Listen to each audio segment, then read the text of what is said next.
Hi, I'm Eric D'Amato. And I'm gonna review this boiling pile of miserable shit fuck. And, welcome back to Mindbreakers. Not you, Merrick. For once, I'm not actually gonna be judging you. I'm gonna be judging what we're talking about today, right here. This miserable piece of shit salad.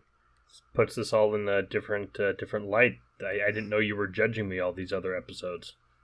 The one thing that puts my balls in a fucking salad shooter lately has been trauma films. So we got another one for you today.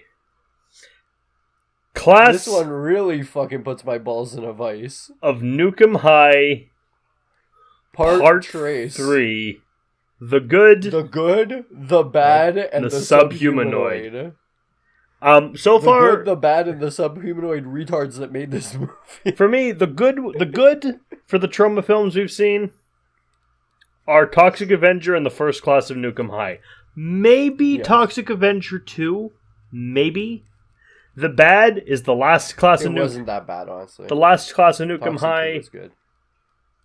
Toxie 3, Toxie 4, and this. Like, yeah, just the last, No, this Let's say- this is Subhumanoid. yeah, I want to say the last, 4 movies, including this one. Taking place all these ones. taking place after the events of Part 2. Really. Part You 3 don't takes fucking place say. after Part 2. Okay. Well, I mean, this is for the trauma audience. They might not know how to count. Where Roger Smith's Honestly, twin sons, Adlai and Dick, are born. One of them is suddenly kidnapped and taught to be evil, while Adlai is determined to foil the fiendish plot and save Tromaville. It's truly a fiendish plot devised by assholes. Mm. And this movie even outright says that at some point. They do. Fucking kill me. Let's get this over with. Tromaville is threatened for the 3rd time by 3 times the evil. I can rule everything! Let's do it! I killed the girl! 3 times the mutated monsters. Somebody get me a Kleenex. And 3 times the nuclear meltdowns. Only one man can stand up to this triple threat. A man with 3 times the guts. 3 times the strength. Oh, il vaut me! And 3 times the acting roles. This is Mayor Smith speaking. Excellent, Dick. Adlai, I love you. Wrestling star turned action hero Brick Bronski is the good. Because I'll never use my power to cause harm to anyone. The bad. I'll keep my mind on maiming and killing, sir. And The Subhumanoid. Class of Nukem High, Part 3. 3 times the nuclear-powered action. 3 times the nuclear-powered passion. 3 times the nuclear-powered nuclear power. In the good. Looks like you underestimated the good people of Tromaville. The bad. I thought the idea was to terrorize this town and not let anyone know who it is. And The Subhumanoid. Class of Nukem High, Part 3. Starring Brick Bronski as Adlai the Good.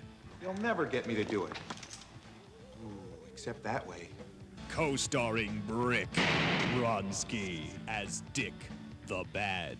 I never felt this way before. Featuring Brick Bronski as The Subhumanoid. with special guest appearance by Brick Bronski as the mayor of Tromaville. This is a trauma movie, so dry those eyes and rejoice. This is the good, the bad, and The Subhumanoid. Class of Nukem High, Part 3. From Troma. Strangle me to death with fucking paracord and dump my body in the nearest ocean. I want to fucking live no more. This one didn't even give us a cool schlocky rock song. like the other ones did.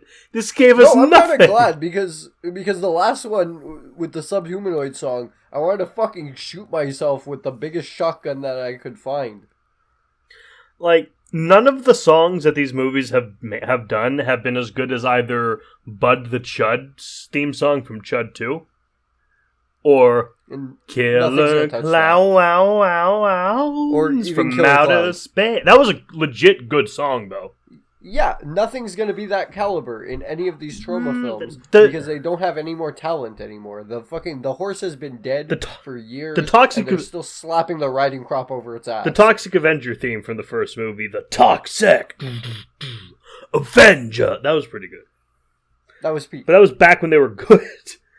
Now, yeah, even Class of Nukem High 1's was okay from what I remember. Like, the problem is, they had when Trauma started, they made movies. And the movies were bad, but fun bad, because they were legit trying to make good films. Then they decided, you know what? Let's just suck on purpose. That's fun. No, it isn't. Not the way you do it, it isn't.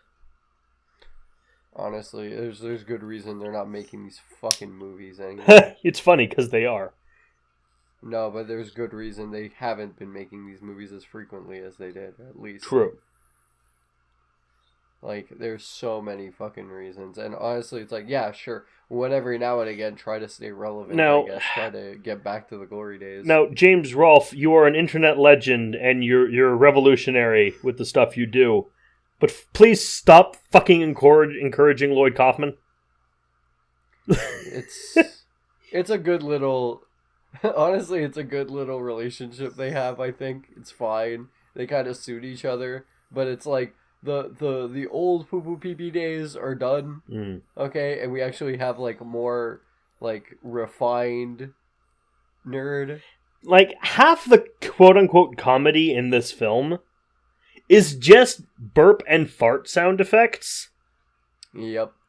For no reason. Sheer random. Like it's not Inserted even at sheer random. Like some of them are characters farting or burping, but some of them just the sound effects playing like it's Teen Titans Go or something.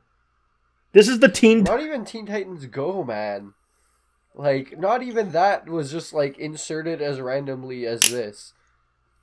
It's, like, literally one scene, they're sitting on a, like, I think it's, fucking, I'm just gonna call him Ad. Ad's fucking sitting on his the name floor, is his name is his girlfriend's Trish. His name is Jimmy.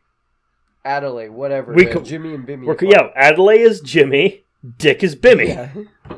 Oh, the other half of the jokes are that Dick's name is Dick.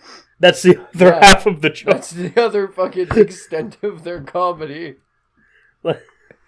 Fucking shoot me in the face. Okay, so, as is tradition, we get like a 20-30 minute recap of the last movie. Wait, I'm not done though. I was describing that one scene where they just randomly like, okay, so yeah, fucking Jimmy's sitting on the goddamn floor, okay, and his girlfriend Trish is is laying on the bed, okay, and it's just panning over the two of them, and I guess because it gets like past her ass at one point, fart sound effect, because. And they loved this joke so much that they do it every single time they show her butt. This is after we get a fight scene with Bimmy where he's beating the fuck out of a bunch of dipshits with wiffle ball bats and rollerblades. Because wiffle bats will help them keep the PG-13 rating that they don't have because it's a trauma film and is rated R. So I don't know what... I don't know why they're making this joke. Tits and ass and gross out humor literally everywhere they could put it. And they're like, oh, we got to do this to keep our PG-13 rating. Is that you don't have one of those, though. What are you... I know the comment you're trying to make, but you don't need to make it since you're not even... You handle your own distribution. You don't need to give a shit. Clearly. Honestly, this movie was like them committing seppuku. It was just hard to fucking... It's really hard to watch. And like, you want to kind of turn away, but at the same time you realize that it's like, no, this is like the end of their life. Might as well watch it for the last, couple of minutes. It's another turning point, another fork stuck in the road. Not even fuck. That song deserves, way higher praise. This is like fucking la na na na, hey, hey, hey, goodbye. This one is insert Billie Eilish song here. Good lord. Who's that even? I can't remember, but people like this person, so it might increase viewership to dump on this person. I've never heard of this person you're talking of. This Billie Eilish. I don't know who that is. And I think it's some kind of sports player. I don't know. Does it play for the Toronto Raptors? They're as tall as Yao Ming. Anyway, we get a half-hour recap of the last two movies. It's probably more like 20 minutes, but it's significantly too long because, we've seen those other movies. They're just fucking buying themselves 10 minutes by re-explaining that this is a sequel and that 2 movies have come before this. It amazes me because the second movie had half an hour of the first movie in it. And then we have reminding us that the giant squirrel exists, even though I remembered that the giant squirrel was there from the last one. Don't ask me how, I just did. And they're reporting on the giant squirrel, but the first reporter is a subhumanoid, so the hairy boglin comes out of its belly. Oh yeah, because I guess that's still a thing. At least there's some. And apparently, it still gets a boner because the pretty anchor lady that takes up the microphone after he dies is going "Wowzers! I'd like to give her the fucking the local hard dick." And then she's killed by being stepped on by Tromi. So we got another reporter who picks it up. And then the military flies Tromi in. Is the squirrel, by the way, with a Patriot missile disguised as a giant acorn. And then they kill Tromi. So glad you wasted the effect on the giant squirrel to just die in the opening of the third film. And the addition of a Patriot missile is having Revolver Ocelot roll in his grave, or Liquid Ocelot, whichever one. Liquid Ocelot? They're both fucking... Yeah, they're both spinning fucking Hold to China right now, because... Yeah. Metal Gear, dude. I know, but I thought it was Liquid Snake missiles. And just Revolver Ocelot. I thought there was just one Ocelot. They're both the same, pretty much. It's it's just because the Liquid! Soul of, Ocelot was inside of Liquid. Oh, right. I was gonna question that. I was gonna question that, but then I remembered. Hold on, it's Metal. It's fucking what's his name? It's Kojima. He's the David Lynch of video games. It's not gonna make sense. Oh, but it's the best. Oh, it's so good. It made perfect sense. Okay. Death Stranding is like Twin Peaks Season 3, but kind of works a bit better. I am Corn Dog Man. I will proceed to talk to you about corn dogs. 119! 45 minutes! 119! Oh, you're a hack, David. Me. Okay, Hey, I like Twin Peaks Season 3. So they kill they blow up the squirrel. The horse is the way to the eyes. Got a light? This is the water and this is the well. So Angela gets stepped on, or Angel, whatever the fuck her name is, Angel Finkelstein. She lasts 3 seconds, and all she does is reiterate what the fucking Moglin said before her. Roger Brick Bronsky is... Roger Brick Bronsky. His name is Roger, but the actor's called Brick Bronsky. I only know that because the trailer just kept saying the words Brick Bronsky over and over again. Yeah, exactly. Because Brick Bronsky. He's half the cast. This is our star named Brick Bronsky. He plays Jimmy, also Bimmy. Starring Brick Bronsky. Brick Bronsky with a special appearance by Brick Bronsky, and he plays Jimmy and Bimmy. With a special appearance by Brick Bronsky. I played Jimmy and Bimmy. Brick Bronsky. He played Jimmy and Bimmy. So He's a fucking He star. saves the subhumanoid woman from the second movie. I almost said the first game. Honestly, this should have been a straight to video game sequel. And I mean, it's already Double Dragon else. because she gives birth out of her stomach mouth. Okay. Strangely, it's also God Hand. Yes, it is God Hand.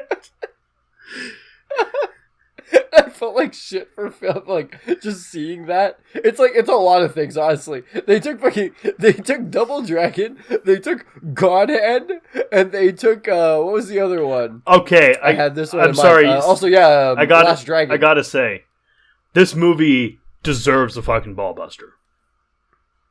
It does. Ballbuster. Also, it deserves to get like fucking dragon kicked by Bruce Leroy. Yeah. Into the Milky Way. So one of the babies gets stolen, apparently, and this baby gets raised to be evil. Without the knowledge of the dad. No. And the other one is raised to like bugs. And Sony Walkmans. And the mother dies in childbirth. Well, subhumanoid vomit birth. Whatever it is that happens, it's lethal. In normal subhumanoid birth. Okay. You know, the first one that ever practices. happened. Yeah. Yeah, the first subhuman birth done with human practices. And then it's still through the mouth, though. We meet Professor Holt's back, except her hair's gone. Yeah. Somehow she managed to fucking live. Except all her hair melted off. That's the only thing, and it literally doesn't even matter because she gets it back at like a second later. And remember the whole character growth she had last movie, and she had like the "What have I done" moment from Bridge on the River Kwai, and like helped Roger. No, she's now once again hardcore evil. She's still the best fucking character in this. Yep. Still the best, like, actress, too. Actor in general. There's a new squirrel. We still have the squirrel gang, but they're led by Little Egg White now. Yeah, and I forgot that they were called squirrels. Yeah, I actually forgot that So one. did I, but I rewatched our review.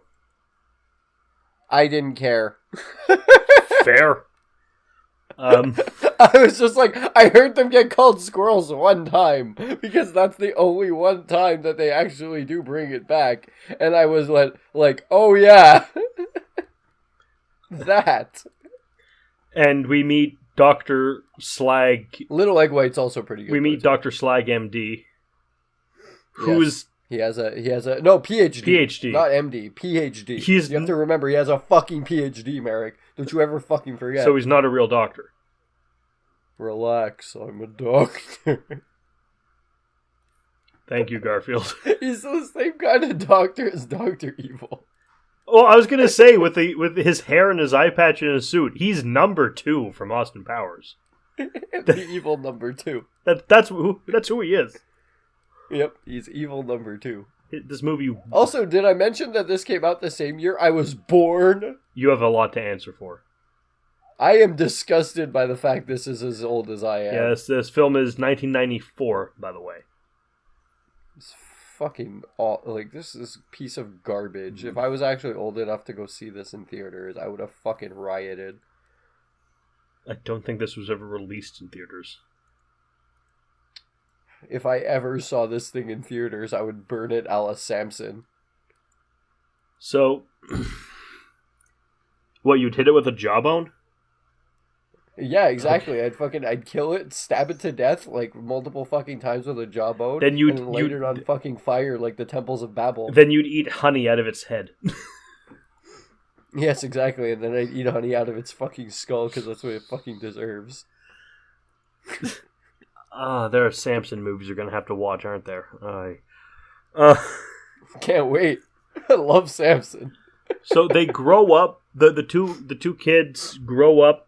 One's raising Roger Smith raises Adelaide, and evil Dr. Slag raises Dick. And then for 2 years this happens. For 2 years, and then they're already at full maturity. Yep. One's going to high school, the other is being trained to be the immortal Iron Fist. Pretty much, for the most part. I mean, he's essentially like the evil version of Kenshiro. Even though he's like fucking... He's like a fucking Mad Max villain. He is more interesting, at least because his costume is more interesting. That's true. He has a freaking Halloween skull sewed into the back of his jacket like Dante. They got a bunch of shit from Party City. Yeah. But it actually looks pretty cool. Yeah, it's a pretty good costume. I'd rather see it in a better film, but that's... Yeah, no, for sure. Me too. Doesn't mean we're going to get it, though. I did find it kind of funny that that little bone hat he was wearing as a toddler. Yeah. That's, I think it's the same hat that Papa Jupiter wore in the original Hills Have Eyes. At least it looks a lot like the original Papa Jupiter hat. It might be. Or maybe. Who's to say? Anyways, they trained them for 2 fucking years to do their thing, to be evil and be good, to be Jimmy and be Bimmy. They rebuilt the Nukem Corporation radioactive thing, but just without the towers because they're too expensive to replicate with special effects, so it's disguised as a sugar refinery. They mentioned that it's a horrendous plot. Yep. And I'm just watching like, yeah, you're sure right. Yep, they introduce new school also. No, they actually say for his horrendous plot, much like the plot of this movie. It's like, yeah, we know. No, yeah, that's what I said. They just straight up they go out and say it for sure. That's what I meant. That's what I said. This movie's depressing that it is allowed to exist. We are straight up told that Adelaide is a power source. Yeah. Like, even before we say anything. Like, before it's even shown. He's obsessed with bow weevils and attending still not high school because it's still college. Yeah, honestly, like, he's the goody two shoes, even though he looks like a fucking big beefy area. He's dating his wet nurse, and I think is sexually attracted. Think he's attracted to bow weevils. He's a bow weevil. No, weeb. I think he just has a fetish for it. Okay. It really gets him. He's a weevil weeb. He's like in bed reading about them while his girlfriend is like titillating him apparently via her hamburger phone. Yeah, this has a hamburger phone. I'm not even fucking joking about that, but I wish I was. Like this via her hamburger phone. This is only the second worst film to feature a hamburger phone. Yes, I concur. But yeah, just titillating him with her hamburger phone. Oh, and he's like, "Do not distract me while I am reading of my bow weevils." Be gone, thought. And he continues to read them. He goes, "Oh, gee, golly gosh, I'm getting a hard on." And then he has a dream about it. Why? Meanwhile, Professor Holt has made a dragon man. Oh God, yeah. And a fish man and a wolf man. I want to talk about these things for 2 seconds. Well, you see, Trogdor was a man, except he was a dragon man. No. Maybe he was just a dragon. Better. They literally, all they do, man, is they walk around, okay, talking, causing general, like, mayhem nonsense, okay, like all the other goons do. But the only difference is the wolf and the fish purely exist to tell the dragon to breathe fire at certain people. And so that they can point the camera at them and have the people burn and run around with a VO going, I'm on fire, like it's fucking DBZ abridged. Don't insult DBZ abridged that way. No, but like you know what I mean by that, right? I'm on fire! I can see the future. I forgot. I'll kill you now. Some character gets pregnant from some guy with a gas mask, and then the baby's a mutant, and the pro-lifers kill it. I don't understand that scene. That was in there for no reason. Honestly, the entire movie could have gone on perfectly fine, and honestly would have been a lot fucking shorter without that stupid subplot. It was barely a subplot. It was a scene. It went nowhere. That was less a subplot, more a non sequitur. It went nowhere. Like, it's very quickly. It's like if you were watching, like, in terms of good movies that are good. It's like if you decided to watch Wayne's World, and then at a random point there was one of the very short snippets from Meaning of Life in there. If, like, the fish from Meaning of Life, or no, the fish that went, the Find the Fish scene from Meaning of Life just showed up in the middle of Wayne's World for no reason and was never mentioned again. Or it like inserted that one like snippet from what's that one like a super Christian film about like what was like abortion? It was like anti-abortion. I don't really watch those films, Christian so I couldn't tell you. Schlock. I forget what it was, but like my God, man, Bible like, Man. It's like if you slammed a snippet of that movie like into Wayne's World, was how it felt. It's like, you remember in Fight Club where he talks about taking kids' films and using like subliminal messaging to edit in large penises into the films? It's like one frame. Yeah, it's that, but going on far too long. No, but this is worse than one frame. Oh, everything in this movie is worse than one frame. No, there's some single frames in this film I'd rather forget. So we find out. We'll get to them very soon. I hope. Adelaide has a dream about his mother, and he sticks his hand in the mouth, in the stomach mouth, and his hand, there it is. And his hand can glow now. And then when Bimmy is fighting after he kills the armor guy and the roller skate guy with the wiffle bat, he punches through someone's head with his glowing blue hand, with his devil hand. Yeah, it's the devil hand. And it quite literally is the devil hand. It's all blue and black, too. I know it sounds like we're meandering around, but the plot of this movie isn't really in any kind of order.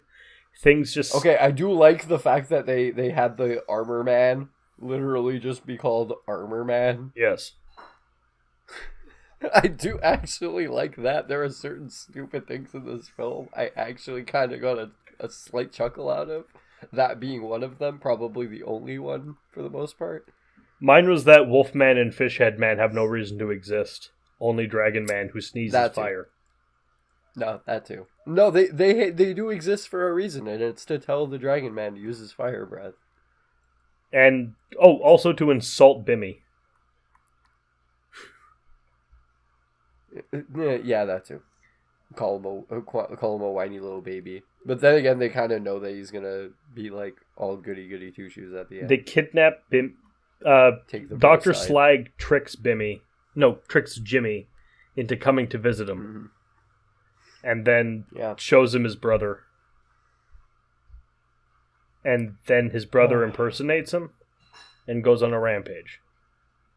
That whole like mouth birth thing is just the grossest thing I have like seen on a screen in years. It was not good. Like, what the fuck, man? He attacks a bunch of people who are trying to raise awareness for homelessness by annoying homeless people and not helping them. Also, we get them. What is it? Jimmy and his girlfriend basically skipping class. Yes, because they were gonna do like it was like a zombie just walks in and goes, "Hey, great article." And then, like, Trish does, like, a double-take watermouth gag. Yeah, that happens a lot, awful. And I think it's supposed to be funny, but it really isn't. If they would have done it, like, maybe one time, it would have been okay. Like, or twice, like, at, like, opposite ends of the film, you know? Like, maybe in the middle and maybe at the end. It'd be, okay, fine, you know? Maybe a chuckle it would have gotten out of me. But the ones that they took were awful. Oh, yeah. And literally right after that, they mentioned water bug sex. It's like, okay, I'd rather be literally reading any of the things they're actually supposed to be studying than watch this film. Like, I would literally read an entire article about water bug sex as opposed to watching this. Bimmy impersonates Jimmy with the girlfriend. Oh yeah, that's stupid shit. Toxie shows up. For like a second. And it's like, not even actually Liz? Toxie. Sorry, it's just wrong a guy in a Toxie Mac. Liz? Sorry, wrong movie. There's a Sergeant Kabuki Ace. Man NYPD poster on the wall.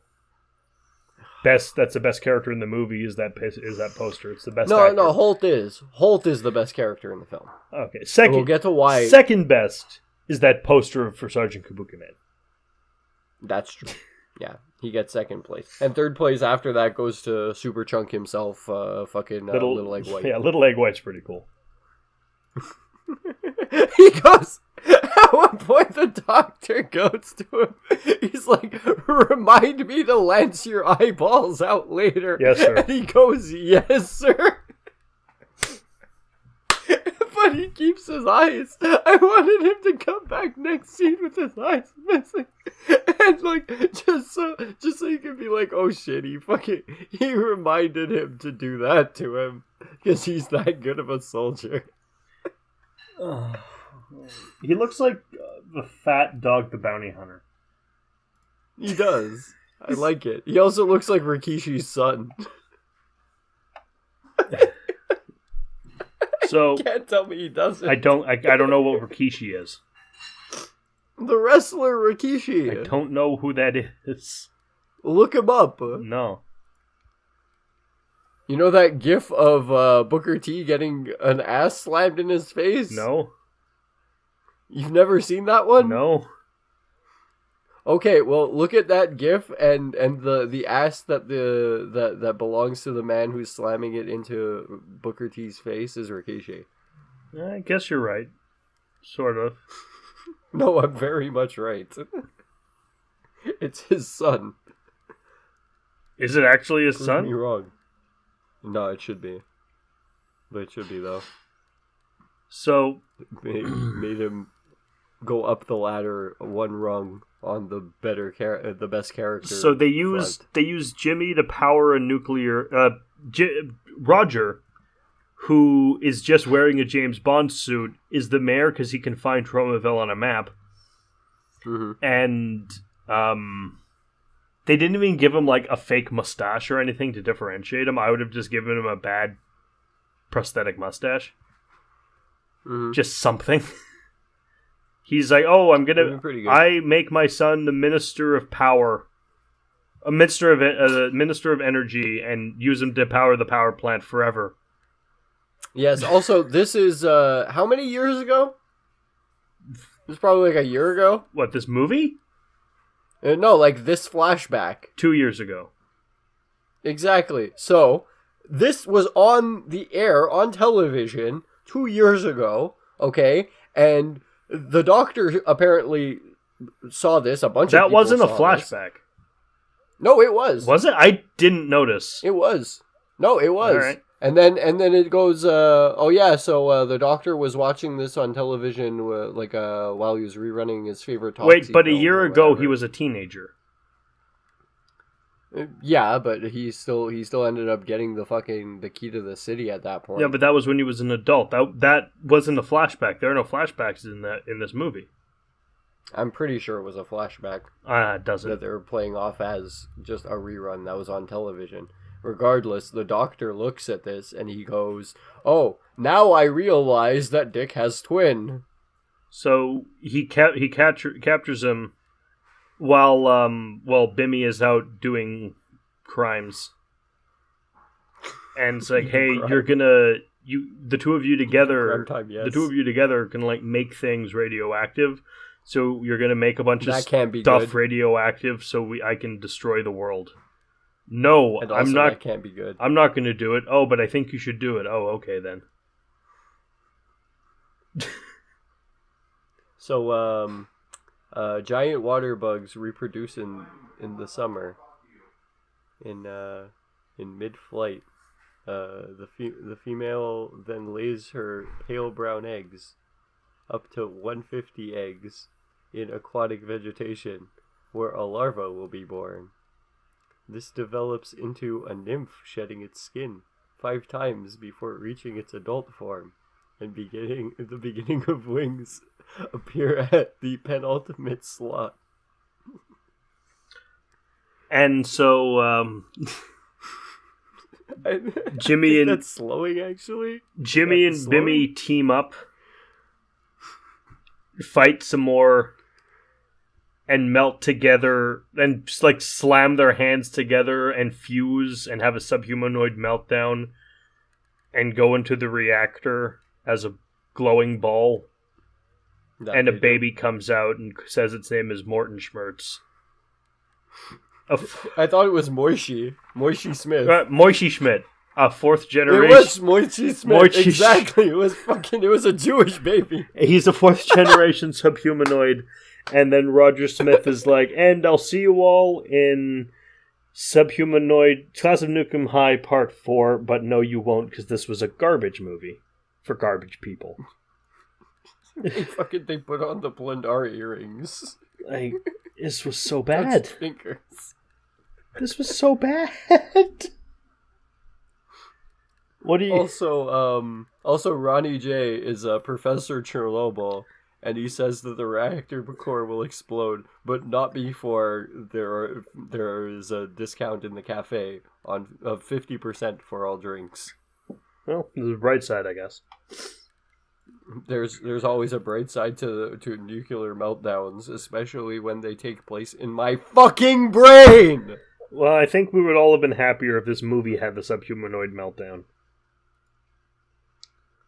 Also, they should have realized that Ad couldn't have caused all the mayhem in the city. Yeah, everyone hates him because he was powering the fucking city. Yeah, but this movie's not made by smart people.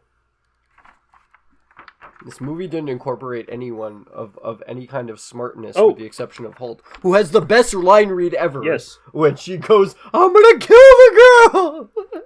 Oh, fun fact. Ever hear of Tromeo and Juliet, another Troma film? No. You know who was one of the screenwriters? No. James Gunn. No. Yes. No. Why no? Because I refuse to believe someone like James Gunn would actually be like, oh, I'm going to make a Troma film. Yeah, you had to start somewhere. Heck. Yeah, and end there, too. Heck, he's worked on worse stuff. He did work on the Dawn of the Dead remake. That's true, that he did. Anyway, any last thoughts on this travesty of a movie? Dr. Slad, PhD, got blinded by a bullet, and I honestly wish that bullet was aimed at my fucking that's face, the thing. So he gets one of his eyes shot out, so he puts on a second eye patch, even though we see him lift his eye patch and he has an eye under it. He just wears it to look cool. But it's big and metal and stupid. Yes.